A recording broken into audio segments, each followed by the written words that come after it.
जय श्री राधे, जय गिरधर गोपाल। औरों का क्या, इस शरीर का भरोसा नहीं। आप सभी से निवेदन है कि भाई जितना भी धर्म कार्य हो सके करते रहे, क्योंकि यह शरीर कब धोखा दे जाए इसका कोई भरोसा नहीं। इस जीवन में यहाँ भी और परलोक में भी हमारे धर्म कार्य हमारे साथ चलते हैं। 2 वर्षों से ज़्यादा का समय हो गया, गौ सेवा में काफ़ी लोग सहयोग कर रहे हैं। आपका जो सहयोग मिल रहा है उसके लिए बहुत बहुत धन्यवाद करते हैं। और जो लोग इस सेवा से जुड़ना चाहते हैं वह भी हमें सहयोग करते रहें। आर्यवर्त गौशाला ट्रस्ट मोबाइल नंबर आपको वहाँ दिखाई दे रहा है। इस नंबर पर आप जो है अपनी सहयोग राशि भेज सकते हैं। यदि आप मेरे नंबर पर अपनी सहयोग राशि भेजना चाहते हैं तो वह नीचे आपको कमेंट बॉक्स में मिल जाएगा। पंडित संदीप शर्मा हरिद्वार, मोबाइल नंबर 9720256210 पर भी आप अपनी सेवा भेज सकते हैं। तो मैं कह रहा था कि औरों का क्या भरोसा, इस शरीर का पल का भी भरोसा नहीं है। तो इसलिए आप ज़्यादा से ज़्यादा धर्म कार्य करें।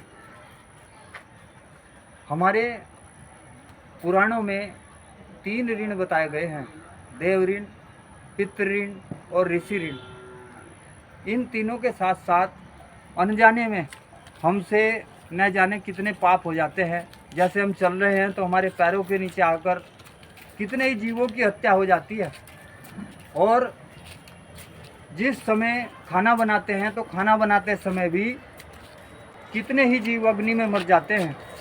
जब हम जल का प्रयोग करते हैं, जल का प्रयोग करते समय जब हम स्नान करते हैं तो पता नहीं कितने जीव हमारे शरीर से चिपक कर, कितने मच्छर जो मृत्यु को प्राप्त हो जाते हैं। तो यह सब पाप ही तो है जो अनजाने में हमसे हो जाते हैं।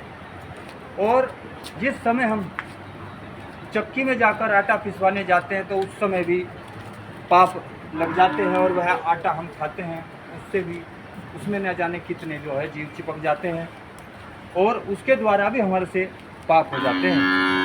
अगर हम मुसल से ओखली में कुछ खोटते हैं तो तब भी उसके द्वारा न जाने कितने प्रकार के पाप हमसे हो जाते हैं। उन सभी पापों की निवृत्ति के लिए हमारे पुराणों में ऋषियों महर्षियों ने कुछ बातें बताई हैं जिनके द्वारा हम इन पापों की निवृत्ति कर सकते हैं। उनमें सबसे पहले गौ सेवा बताई गई है। गौओं की सेवा कर सकते हैं आप।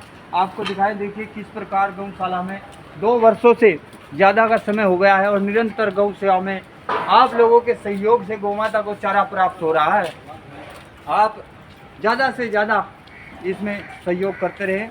तो मैं कह रहा था कि पापों की निवृत्ति के लिए हमारे ऋषियों पुराणों में इस बात को विशेष रूप से बताया है कि इन पापों की निवृत्ति के लिए हमें पंचबली करनी चाहिए। पंचबली किसे कहते हैं?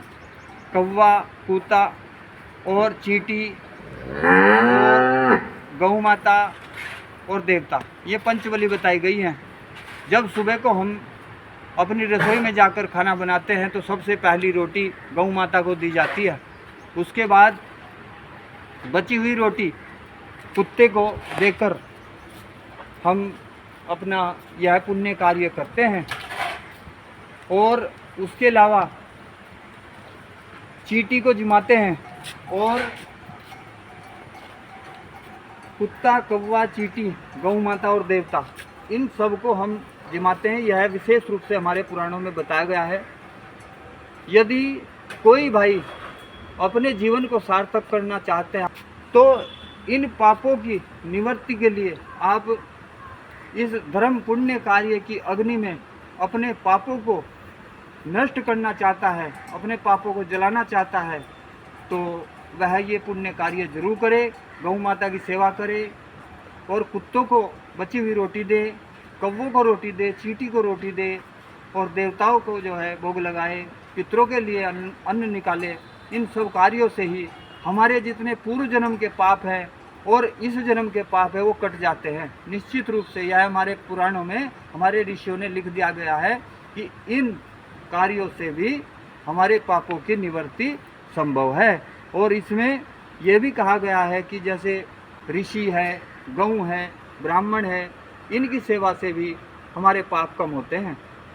यह जितने कार्य बताए गए हैं, इन सभी से हमें पापों से निवृत्ति मिलती है। तो मेरा सभी भाइयों से अनुरोध है, आओ हम सब मिलकर गौ सेवा करें और ऐसे पुण्य कार्य करें जिनसे इस जन्म और पूर्व जन्म में हुए पापों को भस्म किया जा सके। तो गौ माता के इस पुनित कार्य में अपना योगदान कर पुण्य के भागी बने। जय गौ माता, जय श्री राधे, जय गिरधर गोपाल।